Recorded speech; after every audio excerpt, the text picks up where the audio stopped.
السلام عليكم ورحمة الله وبركاته. اللهم صل وسلم وزد وبارك عليك يا حبيبي يا رسول الله. أهلا بكم حبايبي في قناتكم سفرة دايمة مع الحبايب. النهاردة إن شاء الله هنعمل مع بعض كده غدانا كده. حبيت أوريكم النتيجة الأول. ده هنبدأ نعمل مع بعض الكفتة الحاتي بأسرارها بقى الجميلة بقى اللي محدش يعرفها. تمام. والرز بقى المفلفل بقى، ولا تقولي لي رز بسمتي ولا لأ؟ مش لازم رز بسمتي، نعملها بالرز المصري عادي. تمام. ونعمل بقى ايه، حبة طحينة حلوين كده وحبة سلطة وحبة بقى، ما اقولكيش بقى مية السلطة او الويسك الحلال زي ما بيقولوا. وطبعا بقى الحاجة الساقعة الايه، طبعا احنا عاملين مقاطعة. ربنا ينصر اخواننا في فلسطين يا رب، اللهم امين. تمام. بس قبل ما نبدأ بقى ما تنسينيش بقى بلايك وشير وسبسكرايب ودعمك ليا بإذن الله.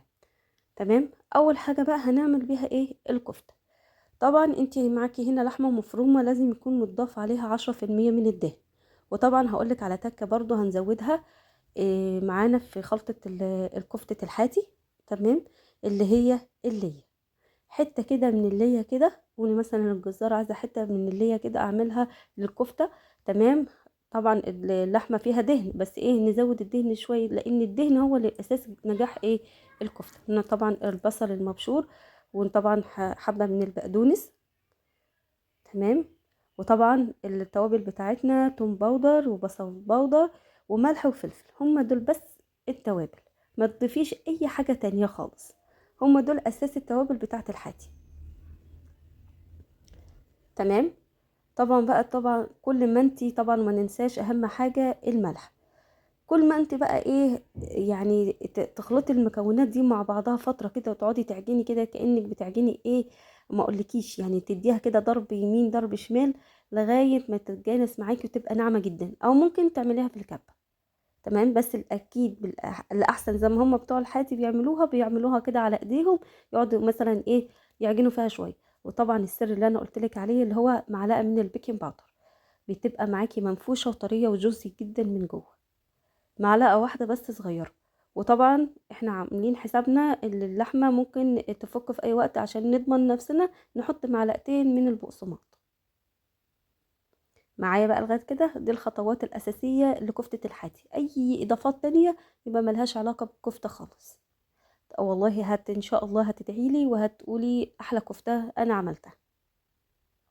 نقعد بقى نعجن فيها فترة كده، واخر ما نعجنها وتبقى ناعمة معانا، نحس ان الانسجة بتاعتها باينة كده، ندخلها بقى في التلاجة لمدة ساعة ساعتين عشان ترتاح.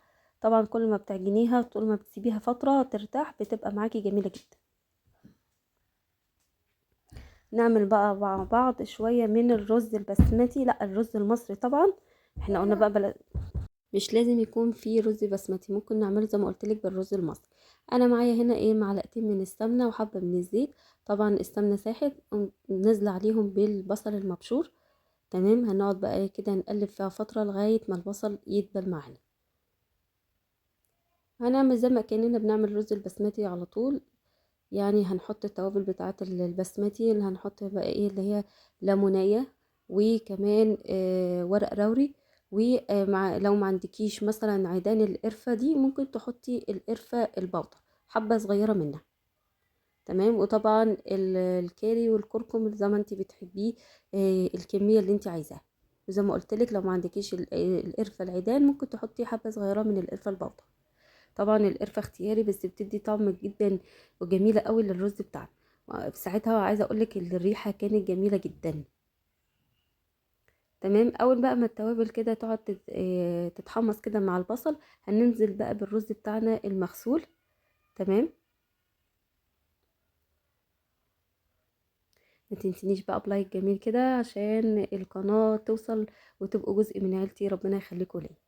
هنقعد بقى نقلب الرز كده مع بعض مع التوابل ومع البهارات اللي احنا حاطينها، بحيث ان هي تدي ايه، نكهة جميلة جدا للرز بتاعنا. واخر حاجة هننزل بيها هو الملح. طريقة الرز العادي بس فيها تكات اللي احنا نعملها زي اللون بتاع الرز البسمتي. ننزل بقى بالمية السخنة. تمام. وطبعا الرز ده المصري ده بياخد على قد اعدان الرز ايدين مية، يعني ما تزوديهوش مية زي الرز البسمتي، لا عادي زي ما كأنك بتسوي رز عادي. نعمل بقى مع بعض شوية من الطحينة، حبة الطحينة كده الحاتي اللي هم مشهورين بيها.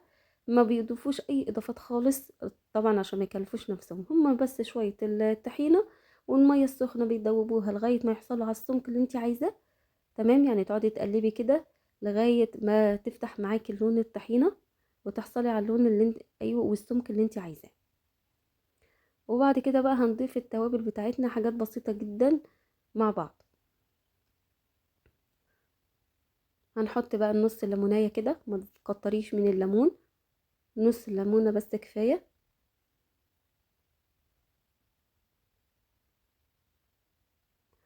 ونضاف عليها كمان حبة من الكمون والملح. ممكن بقى لو عايزاها طبعا سبايسي ممكن تزودي مثلا هنا الخطوة دي حبة من الشطة، هتبقى معاكي جميلة جدا.